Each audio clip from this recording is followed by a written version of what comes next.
جب میں air line میں کام کرتی تھی۔ ہماری فلائٹس اندرون ملک اور بیرون ملک ہوتی تھی۔ اندرون ملک چھوٹی چھوٹی جگہوں پر فوکر جہاز آپریٹ ہوتا تھا اور باقی شہروں میں بڑے اور درمیانے جہاز جایا کرتے تھے۔ سردیوں کے دن تھے، میری ان دنوں ڈومیسٹک فلائٹس تھیں۔ شام کو ڈیوٹی لیٹر ملا کرتا تھا کہ اگلے دن آپ کی جو فلائٹ ہو پتہ چل جاتا تھا۔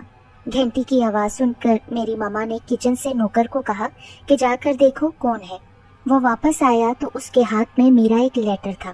میں نے کھول کر دیکھا تو تربت کی فلائٹ تھی، فوکر فلائٹ تھی۔ تربت بلوچستان کے ساحلی علاقے میں ایک چھوٹا سا شہر ہے۔ میں نے ڈیوٹی دیکھ کر برا سا منہ بنایا کیونکہ مجھے فوکر فلائٹ بالکل بھی پسند نہیں تھی۔ یہ جہاز چھوٹا ہوتا ہے، اس کا شور بہت ہوتا ہے۔ خیر نوکر کی نوکری ہوتی ہے، جانا تو تھا۔ صبح 6 بجے میں سستی سے اٹھی، منہ ہاتھ دھو کر تیار ہو گئی۔ پک اپ آیا تو ایئرپورٹ روانہ ہو گئی۔ سب گھر والے اپنے نرم لحافوں میں دبکے ہوئے تھے۔ میں نے ایک ٹھنڈی آ بھری اور پھر روانہ ہو گئی۔ فوکر جہاز پر ایک پائلٹ، دوسرا کو پائلٹ، ایک فلائٹ اسٹیورڈ اور ایک ایئر ہوسٹس ہوتی ہے۔ خیر جہاز پر سب مسافر سوار ہوئے۔ ہم 9 بجے اپنی منزل کی طرف روانہ ہو گئے۔ پہلے ہم گوادر رکے اور پھر تربت پہنچتے پہنچتے ہمیں شام کے 5 بج گئے۔ ہم نے جیسے تیسے لینڈ کیا، مسافر اترے تو اندھیرا پھیل چکا تھا اور ہم نے ابھی واپس بھی جانا تھا۔ ہماری فلائٹ چونکہ گوادر میں لیٹ ہو گئی تھی اس لیے ہم تربت بھی لیٹ پہنچے۔ چھوٹے شہروں سے مغرب کے بعد اندھیرے میں ٹیک آف نہیں ہوتا تھا کیونکہ سہولیات نہیں ہوتی تھیں۔ اس لیے جب جہاز خالی ہو گیا تو کپتان ہمارے پاس آ کر بولا، بھائی بری خبر ہے، ہم واپس نہیں جا سکتے، اب ہم صبح جائیں گے۔ یہاں ایک ملازم کے گھر ہم رات ٹھہریں گے۔ میں گھبرائی نہیں کیونکہ ایئر لائن میں کسی بھی وقت کچھ بھی ہو سکتا تھا، جس کے لیے ہم ذہنی طور پر تیار رہتے تھے۔ چنانچہ ہم سب اتر کر ایک گاڑی میں بیٹھے جو ہم چاروں کو، جس میں فلائٹ اسٹیورڈ، کپتان اور کو پائلٹ شامل تھے، لے کر اس آدمی کے گھر پہنچی۔ یہ ایک کچا پکا سا گھر تھا جس میں شاید 3 کمرے تھے۔ ایک بہت بڑا کچا صحن تھا۔ میزبان نے ہمیں ویلکم کیا، ہمیں کپڑے تبدیل کر کے ایزی ہونے کے لیے کہا۔ اس نے ایک کونے والے کمرے کی طرف اشارہ کر کے مجھے کہا کہ میڈم آپ اس کمرے میں چلی جائیں۔ چنانچہ میں اس کمرے میں چلی گئی۔ یہ ایک درمیانے سائز کا کمرہ تھا جس میں صرف 2 چارپائیاں تھیں۔ ایک پر بستر لگا ہوا تھا اور دوسری بستر سے محروم خالی چارپائی تھی۔ آخر میں ایک باتھ روم تھا جہاں میں نے چینج کر کے منہ ہاتھ دھویا اور تھوڑی دیر کمر سیدھی کرنے کے لیے لیٹ گئی۔ اتنی دیر میں دروازے پر دستک ہوئی۔ میں نے پوچھا تو ایک عورت کی آواز آئی کہ آپ آ کر کھانا کھا لیں۔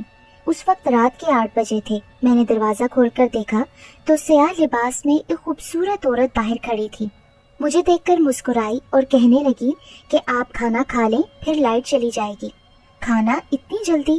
پھر آداب مہمان نوازی نبھاتے ہوئے میں باہر آ گئی۔ آسمان پر 14ویں کا چاند اپنی آب و تاب کے ساتھ چمک رہا تھا۔ باہر تقریباً اندھیرا تھا، صرف چاند کی چاندنی کی وجہ سے میں دیکھ پا رہی تھی۔ یہاں دراصل کچھ گھنٹے بجلی دی جاتی ہے، پھر ہم کچھ دیر سونے تک جنریٹر جلا لیتے ہیں، اس لیے آپ سب لائٹ جانے سے پہلے کھانا کھا لیں۔ پھر وہ عورت مجھے لے کر کونے والے کمرے کے پاس پہنچی جہاں سے ہلکی سی روشنی باہر آ رہی تھی۔ میں اندر داخل ہوئی تو وہ باہر رک گئی کیونکہ اندر میرے کولیگ تھے، اس لیے وہ شاید ہچکچا رہی تھی۔ چنانچہ میں اندر داخل ہو گئی۔ کھانا دسترخوان پر لگا ہوا تھا۔ آئیے آئیے، میزبان نے کھڑے ہو کر میرا استقبال کیا اور بولا، آپ نے اچھا کیا کہ خود ہی آ گئیں، میں ابھی آپ کو بلانے آنے ہی والا تھا۔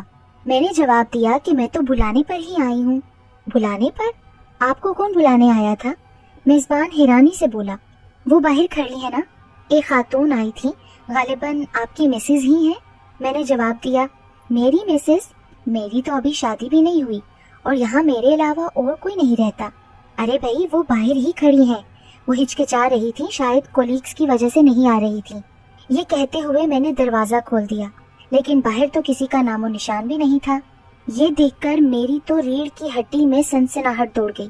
میرے ساتھ ساتھ باقی سب میرے کولیگز بھی پریشان ہو گئے۔ کو پائلٹ مجھے کہنے لگا مذاق اچھا تھا۔ تب میں نے بولا میں کیوں مذاق کروں گی، اور مجھے کیسے پتا چلے گا کہ آپ لوگوں نے یہاں کھانے کا دسترخوان لگا لیا ہے؟ مجھے سچ مچ میں عورت نے دستک دے کر بلایا ہے کہ آپ کھانا جلدی کھا لو، نہیں تو یہاں پر لائٹ چلی جائے گی۔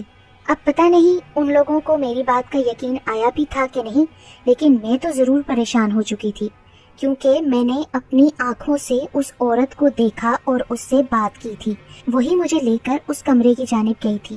خیر، ہم سب نے مل کر کھانا کھایا۔ کھانے کے بعد میزبان بولا کہ ابھی آدھے گھنٹے میں لائٹ چلی جائے گی، آپ لوگ اپنے اپنے کمروں میں چلے جائیں، جنریٹر کا پیٹرول بھی تھوڑا ہے اور یہاں سے بہت دور جا کر پیٹرول لانا پڑتا ہے۔ مجھے اسی کمرے میں اکیلے رہنا تھا، باقی تینوں کو بھی کمرے دے دیے گئے تھے جو کہ انہوں نے شیئر کر لیے تھے۔ یہاں تو بڑا سناٹا ہے بھائی، کپتان بولے۔ جی ہاں، ہم تو بس عادی ہو چکے ہیں، آپ بڑے شہر والوں کو یقیناً عجیب لگ رہا ہوگا۔ اور پھر وہ میزبان میری طرف دیکھ کر بولا، مس جی آپ ڈریے گا مت، یہاں شاید ہوائی چیزیں ہوتی ہیں۔ میں نے چونک کر اس کی طرف دیکھا۔ کیا مطلب ہوائی چیزیں؟ مطلب یہ کہ یہ جگہ ذرا ہٹ کر ہے، رات لائٹ بھی نہیں ہوتی تو لوگ مختلف باتیں کرتے ہیں۔ اچھا دیکھتے ہیں، یہ کہہ کر میں اپنی نڈر فطرت کی وجہ سے پریشان نہیں ہوئی۔ اچھا بھائی اب سوتے ہیں، کپتان نے جمائی لیتے ہوئے کہا۔ میں تو بہت تھک گیا ہوں، یہ کہتے ہوئے وہ اٹھ گئے۔ میں نے صحن میں قدم رکھا تو سردی کا احساس ہوا، اچھی خاصی سردی تھی جو کھانا کھا کر اور زیادہ محسوس ہو رہی تھی۔ باہر اندھیرے کا راج تھا، دور سے کتوں کے بھونکنے کی آواز آ رہی تھی، جھینگروں کی آواز بھی خاموشی میں خاصی پراسرار لگ رہی تھی۔ مجھے تو اس آدمی کی بات یاد آ گئی اور مجھے اب محسوس ہوا کہ جیسے کوئی میرے پیچھے ہو۔ میں نے جو ہی مڑ کر دیکھا تو ایک ہیولا سا مجھے محسوس ہوا۔ میں نے اپنے قدم کمرے کی جانب جانے کے لیے تیز کر دیے، اس ہیولے نے بھی تیز چلنا شروع کر دیا۔ میں نے ہلکا سا دوڑنا شروع کیا تو اس نے بھی دوڑنا شروع کر دیا۔ میں تو گھبرا گئی اور جو ہی دروازے کے پاس پہنچی تو وہ میرے سر پر پہنچ چکا تھا۔ میں نے گھوم کر اپنے ہاتھ سے اسے دھکا دیا تو وہ دھڑام سے گر کر آنے لگا اور پھر تیزی سے اٹھ کر میری طرف بڑھا۔ تاریکی کی وجہ سے مجھے اس کی شکل صاف نظر نہیں آ رہی تھی۔ اس سے پہلے کہ میں دوبارہ اسے دھکا دیتی، اس نے زور سے ہنسنا شروع کر دیا اور بولا، مس جی کیا کر رہی ہیں آپ؟ میں نے اس کی آواز پہچان لی، وہ تو فلائٹ اسٹیورڈ تھا۔ ہنستے ہوئے کہنے لگا کہ میں نے سوچا کہ آپ کی بہادری کو چیک کیا جائے، لیکن بھائی مان گئے آپ کو، تو آپ تو واقعی بہادر ہیں۔ میں نے اس سے کہا کہ یہ کیسا بھونڈا مذاق ہے اور اپنے کمرے میں داخل ہو گئی۔ ابھی میں واش روم سے نکلی ہی تھی کہ لائٹ چلی گئی۔ میں نے اندھیرے میں ٹٹول کر اپنا بستر تلاش کیا اور لیٹ گئی۔ تھکی ہوئی تھی اسی لیے لیٹتے ہی میری آنکھ لگ گئی۔ نہ جانے رات کا کون سا پہر تھا کہ ٹھک ٹھک کی آواز سے میری آنکھ کھل گئی۔ میں نے غور سے سننے کی کوشش کی کہ یہ آواز کہاں سے آ رہی ہے تو مجھے محسوس ہوا کہ میرے کمرے سے ہی آ رہی ہے۔ دروازے کے ساتھ ہی خالی چارپائی تھی۔ آواز ایسی تھی جیسے کسی چارپائی کے چاروں پائے ایک جیسے نہ ہو اور کوئی اس پر بیٹھا اس کو دائیں بائیں ہلا رہا ہو اور یہ آواز پیدا ہو رہی ہو۔ میں پہلے تو سنتی رہی کہ شاید میرا وہم ہے، لیکن وہ تو وہم نہیں تھا، آواز رہ رہ کر برابر آ رہی تھی۔ میں ہمت کر کے اٹھی، کمرے میں گھپ اندھیرا تھا، وقت کا کوئی اندازہ نہیں ہو رہا تھا۔ میں ٹٹول کر دروازے کے قریب بچھی چارپائی کے پاس پہنچ گئی اور ہاتھ سے اس کو دائیں بائیں ہلا کر دیکھا کہ شاید پائے ایک جیسے برابر نہ ہو، لیکن ایسی کوئی بات نہیں تھی، چارپائی ٹھیک تھی۔ پھر خود پر ہنسی آئی کہ اگر پائے ایک جیسے نہ بھی ہوتے تو اس کو اگر کوئی ہلا رہا تھا تو وہ زیادہ پریشانی کی بات ہوتی۔ خیر میں واپس اپنی چارپائی پر گئی اور سونے کی کوشش کرنے لگی۔ آواز اب بند ہو چکی تھی۔ ابھی میری آنکھ لگی بھی نہیں تھی کہ مجھے ایسے لگا کسی نے میری چارپائی کو اوپر کی طرف اٹھانا شروع کیا ہے۔ میں ایک دم سے گھبرا گئی۔ میرے منہ سے ایک دم نکلا، کون ہے؟ میری چارپائی کو کیوں اٹھایا ہے؟ مجھے ہلکی سی ہنسنے کی آواز آئی۔ مجھے لگا کہ میرے کولیگز میں سے کوئی شرارت کر رہا ہے مجھے ڈرانے کے لیے، اسی لیے میں نے بولا کہ یہ اچھا مذاق نہیں ہے، میں چارپائی سے گر جاؤں گی، چارپائی کو نیچے رکھ دو۔ لیکن یہ کیا، چارپائی تو مزید اوپر جانے لگی۔ مجھے ایسے لگا کہ جیسے ہوا میں کوئی چارپائی کو اوپر نیچے کر رہا ہے۔ میری تو جان نکل گئی۔ ڈر کے مارے میں نے کلمہ پڑھنا شروع کر دیا۔ آہستہ آہستہ چارپائی نیچے آ گئی۔ میری تو ہمت ہی نہیں ہو رہی تھی کہ میں چارپائی سے نیچے پیر بھی رکھوں۔ ابھی میں سوچ ہی رہی تھی کہ میں کیا کروں، مجھے ایسے لگا کہ میری دونوں ٹانگوں سے پکڑ کر کسی نے مجھے الٹا لٹکا دیا ہے۔ میں تو بہت زیادہ ڈر گئی۔ میرے حلق سے تو آواز بھی نہیں نکل رہی تھی اور دل ایسے لگ رہا تھا کہ اچھل کر میرے حلق میں آ گیا ہے۔ پوری کوشش کر کے میرے حلق سے ہلکی سی چیخ برآمد ہوئی اور مجھے کسی نے واپس چارپائی پر زور سے پھینک دیا۔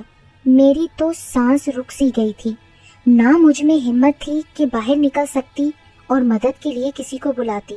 کافی دیر تک تو میں ہل بھی نہ سکی۔ میں نے دل ہی دل میں ہمت کر کے آیت الکرسی کا ورد شروع کر دیا۔ اب تھوڑی دیر بعد مجھے لگا کہ دروازے پر دستک ہو رہی ہے۔ میں نے دھیرے سے بولا، کون ہے؟ میں نے سوچا کہ شاید وہ میزبان ہوگا، لیکن مجھے کوئی جواب نہ آیا۔ میں سمجھ گئی کہ یہ کوئی چیز ہے جو مجھے ڈرا رہی ہے۔ دستک پھر ہوئی۔ اب کی بار میں نے اپنے منہ سے آواز بھی نہ نکالی، دل ہی دل میں کلمہ پڑھتی رہی۔ پھر مجھے لگا کہ میرے ساتھ والی خالی چارپائی میں کوئی زور زور سے اوپر اچھل رہا ہے۔ مجھے تو ایسے لگ رہا تھا جیسی میری موت یقینی ہے۔ پھر میرے ذہن میں فوراً خیال آیا کہ اس وقت میری صرف اللہ کا کلام ہی حفاظت کر سکتا ہے۔ بس پھر مجھے جو بھی صورتیں آتی تھیں، آیت الکرسی، درود شریف، کلمہ، میں سب چیزیں اپنے دل میں پڑھتی رہی۔ اسی حالت میں پڑھے پڑھے صبح فجر کی اذان ہو گئی۔ میں نے خود کو سنبھالا اور باہر نکلی تو کوئی نظر نہ آیا۔ میرا واپس کمرے میں جانے کو بالکل دل نہیں کر رہا تھا۔ میں نے ڈرتے ڈرتے دوسرے کمرے کا دروازہ کھٹکھٹایا جہاں میری کولیگز تھے۔ انہوں نے دروازہ کھولا تو میری جان میں جان آئی۔ میں اندر جا کر بیٹھ گئی۔ سب نے پوچھا، خیریت تو ہے؟ رات کیسی گزری؟ پہلے تو میں نے کچھ نہیں کہا۔ پھر نماز پڑھنے کے لیے میزبان اٹھا۔ جب اس نے میرے کولیگز کا دروازہ کھلا ہوا دیکھا اور باتوں کی آواز سنی تو وہ ہمارے پاس آ گیا۔ مجھے دیکھ کر پوچھنے لگا، خیریت تو ہے؟ تب میں نے انہیں ساری رودات سنائی۔ میزبان بھی پریشان ہو گیا، میرے کولیگز بھی بہت پریشان ہوئے۔ تب میزبان کہنے لگا، میں نے آپ سے بولا تھا نا کہ یہاں ہوائی چیزیں ہوتی ہیں۔ اس علاقے میں ایسی چیزوں کا ہونا ایک عام سی بات ہے۔ ہم لوگ تو یہاں عادی ہو گئے ہیں۔ پھر ہم سب نے نماز فجر ادا کی۔ تھوڑی دیر بعد صبح ہو گئی تو میں اپنے کمرے میں گئی۔ تیار ہو کر ہم سب واپس فلائٹ پر روانہ ہو گئے۔ سارا راستہ میں یہی سوچتی رہی کہ کیا واقعی ان چیزوں کا وجود ہے، پر اپنے سوال کا جواب خود ہی میرے پاس تھا کہ ہاں، ان غیر مرئی چیزوں کا وجود ہوتا ہے، کیونکہ پہلی مرتبہ اپنی زندگی میں نے بذات خود رات کو ان چیزوں کو دیکھا بھی اور محسوس بھی کیا، اور یہ بھی جانا کہ اللہ کا کلام ہی ہے جو ہماری ان چیزوں سے حفاظت کرتا ہے۔ اس واقعے کو گزرے تو اب برسوں بیت گئے ہیں، لیکن سچ ہے کہ میرا جنات پر، ان ہوائی چیزوں پر یقین پختہ ہو گیا ہے۔ خدا کی مخلوق کسی بھی روپ میں اور کب ہمیں دکھائی دے جائے کچھ نہیں معلوم، مگر حقیقت سے کوئی انکار نہیں کر سکتا۔